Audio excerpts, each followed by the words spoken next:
Pensamento do dia.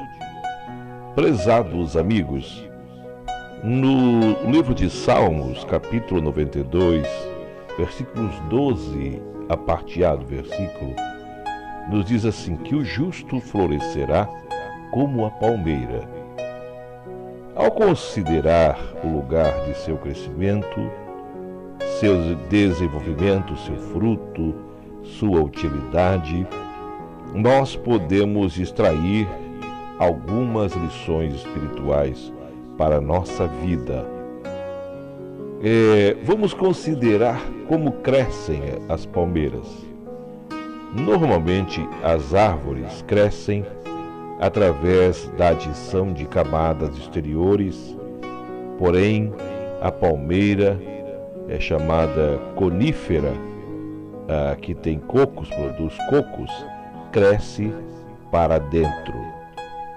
Assim deverá ser, ou pelo menos necessariamente seria importante que fosse assim. Assim deveria ser o cristão. Seu crescimento depende do coração, daquilo que cresce dentro de você. Seu coração é macio e branco e nunca apodrece. Seu coração deve ser cheio de misericórdia e limpo do pecado.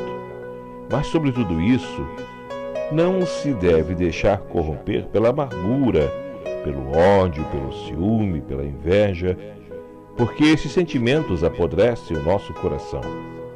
Um coração podre perde a graça de Deus e contamina todos quantos o rodeiam. A palmeira, amigo, cresce no deserto. É no deserto mesmo, lugar de sequidão, de desolação, e ela floresce e dá fruto onde outras árvores morrem. Não é assim a nossa vida? Ou pelo menos deveria ser? Não é assim que deveria ser o nosso comportamento como cristãos? Em circunstâncias difíceis, ainda que esteja no deserto da vida, devemos crescer e dar muitos frutos para Deus. O deserto, amigo, não exerce influência sobre a palmeira. O verdadeiro cristão não se deixa influenciar pela obra do mundo, ou seja, as concupiscências da carne, os desejos materialistas que consomem e corroem o nosso corpo e que atrapalha de alguma forma a vida de muita gente, porque a Bíblia diz que o amor ao dinheiro é a raiz de todos os males. Não é o dinheiro, mas é o amor ao dinheiro. As pessoas não querem se contentar com o pouco, mas querem muito, e nisso a Bíblia fala que se enredam e se atrapalham nessas coisas, né? É o que estamos vendo, inclusive, hoje, no dia a dia, pessoas em todas as esferas sociais, tanto no meio político, no meio, no judiciário, no executivo, no legislativo, e também muito presente nos últimos dias das igrejas, né? Pastores, ministros que já não se contentam com poucos salários, mas querem muito mais, né? Querem muito mais do que a média do que ganha a sua ovelha, o seu rebanho. E isso tem criado grandes problemas, inclusive nos dias que estamos vivendo. Mas, voltando ao tema, a concupiscência dos olhos e a soberba da vida leva a estas coisas. José, por exemplo, nos dá exemplo de vida quando no Egito soube administrar isso, conviver com isso, e Deus lhe abençoar de forma extraordinária. Daniel, na Babilônia, que tomou a decisão de não se contaminar com o manjar do rei, não se envolver nessa forma no poder, né, deixar subir para a cabeça o poder que lhe fora dado, mas acabou cumprindo o papel de um homem de Deus, de um servo de Deus, no lugar onde Deus o colocou. Não se deixaram levar nem por corrupções, nem por cobiças, nem nas tentações e nem nas provas. A palmeira, amigo, não se alimenta da areia do deserto. Elas vivem porque as suas raízes encontram águas profundas no deserto. Vocês estão entendendo? Porque as raízes das palmeiras, elas se aprofundam até 300 metros abaixo. Elas vão buscar os nutrientes, vão buscar tudo que elas precisam debaixo do solo. Elas aprofundam as suas raízes, estão arraigadas, de forma que vão buscar tudo que precisam no solo, porque lá é onde está o que elas precisam. O que a Bíblia diz que nós precisamos ser edificados e edificados em Cristo e arraigados em Cristo. O que é ser arraigado? É ter raízes profundas.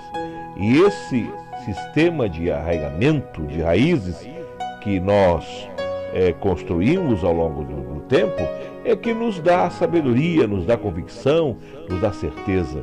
Nenhuma árvore muito nova, ela tem raízes profundas. Por isso, é comum que na vida cristã, se trate com muito cuidado, com muito zelo e cuide-se muito bem, às vezes, do novo convertido, do neófito na fé, porque ainda não tem raízes profundas.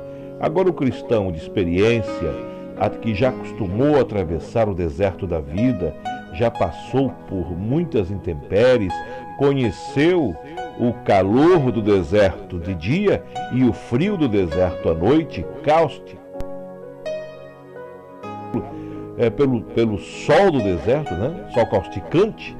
Então, isso vai dando essa possibilidade e essa capacidade de resistência, de resiliência mediante as circunstâncias.